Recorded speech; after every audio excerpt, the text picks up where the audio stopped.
We can rotate or angle text in a chart title or along an axis. However, we can't rotate legend text. Highlight the title to format it. Choose the Format menu, then Selected Chart Title. Select the Alignment tab.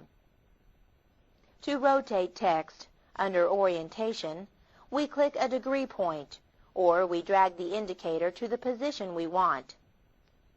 We'll drag up to 20 degrees, and click OK. To quickly rotate selected text 45 degrees up or down, click Angle Text Upward or Angle Text Downward on the Chart toolbar. To size the chart, click on the chart to select it. Place the mouse on a black handle and drag to change the size. To move the chart, place the mouse inside the chart and drag it to its new location. Now click the Close button and click Yes to save the changes.